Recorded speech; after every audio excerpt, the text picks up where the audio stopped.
What's up, lane splitters? Welcome back. Today we're going to be working on the exhaust pipes. So we're going to extend the existing pipes right here and right here. So I'm going to use this exhaust baffle as part of the extension. I got this pipe at the NorCal swap meet for $5. I'm going to chop it up right here and extend it to the bottom pipe and then add the baffle at the end.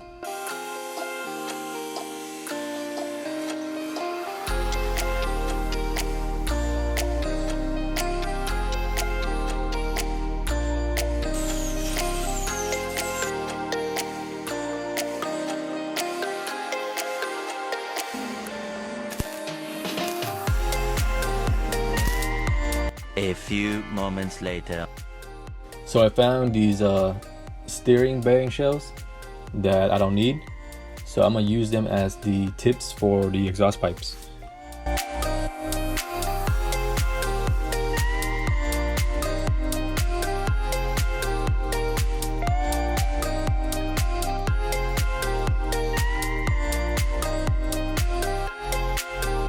Next, we're gonna be removing the Rust Daddy logo.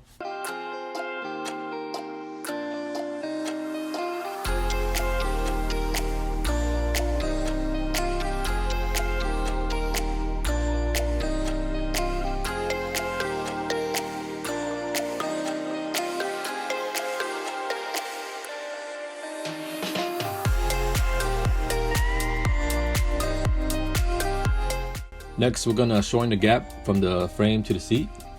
I'm gonna chop the seat mount and lower it about ½ inch.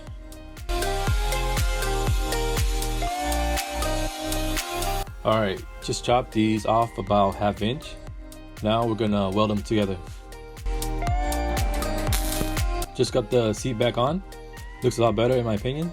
I also lowered the back by chopping off the old seat mounts and then reposition them. Moving on, we're gonna be installing the back seat. I got this seat from the swap meet as well, and I think I paid less than $10 for it. The seat already came with mounting holes, so I just gotta drill through the fender and then screw the bolts in.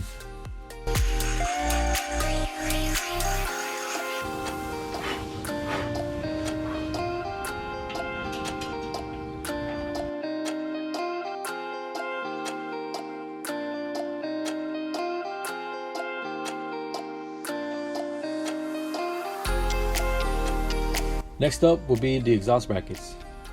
I already welded these threaded bungs to the pipes. They're going to be bolted in with this plate and then mount to the frame. Just got the exhaust bracket welded up. Next, we're going to be installing the rear pegs.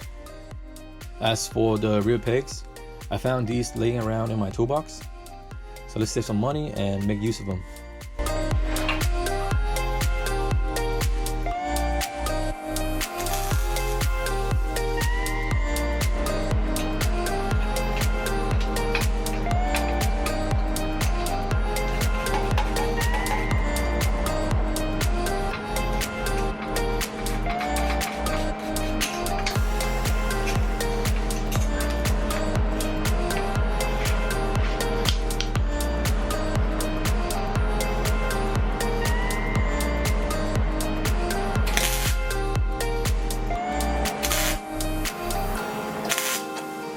What's up, lane splitters? Welcome back. So yesterday we got the seat in, the pegs, readjusted the front seat, finished the pipes. So today we're gonna be working on the wiring. So I got this diagram printed out, and this is the stock wiring that I'm gonna be chopping up, make it simple. And these are the tools. The first step is to remove the tape and then trace the wires according to the diagram.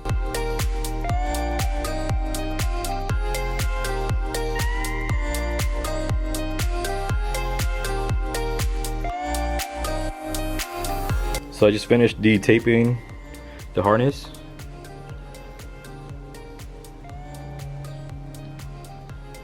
So if you guys want to make your bike go faster, this is how you shave weight.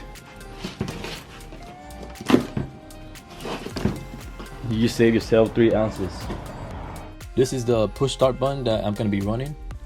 I got this from O'Reilly's, and it's gonna replace the cheap plastic one that's currently on my bike.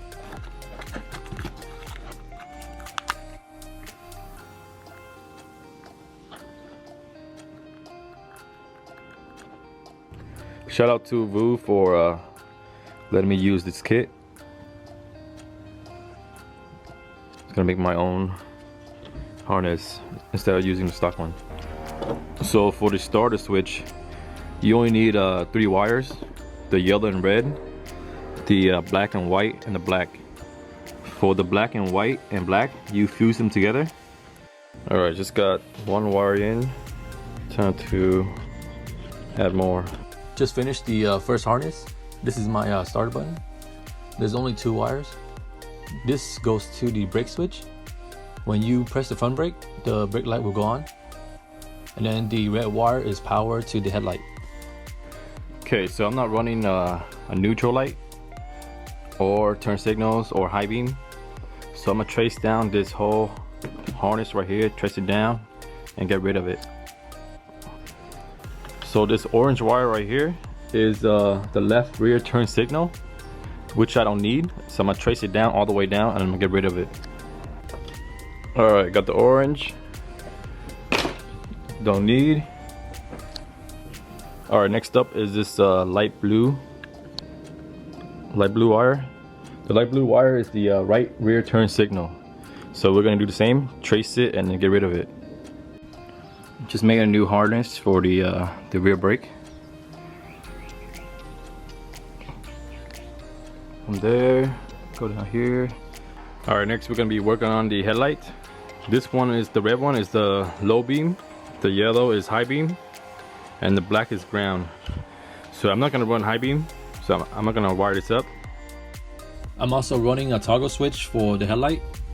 It's nice to be able to turn off the headlight when not in use. It's a good idea to label everything because it will save you a lot of time when putting everything back together. So this is my harness after getting rid of all the unnecessary wires. It's a good idea to zip tie wires into different sections so you don't get overwhelmed.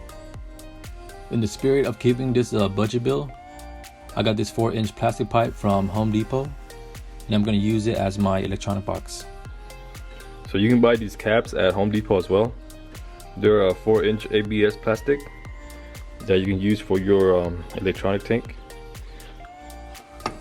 I'm going to be mounting this on the side of the tank. Got it mounted.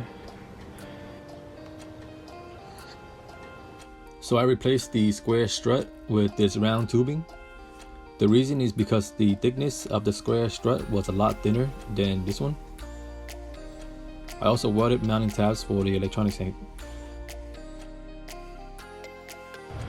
So I'm going to be stuffing the wiring into this box right here, and some of the wires are a little bit too long, so we're gonna shorten these extra wires. Same with the rest of it, whichever is longer we're gonna chop it, make it shorter. So this is the finished look, shorting about 3 inches. Next we're gonna be shorting these wires. They're way too long. Just finished shorting these wires, now we're gonna tape them up. Next on the chopping block is the wires for the rectifier. Look how long these are. Just finished with the wiring. I went ahead and taped everything up. Here is the before picture of the harness, and here is the after. Let's go put it back on the bike. For those of you who were asking about my battery, this is where I put it.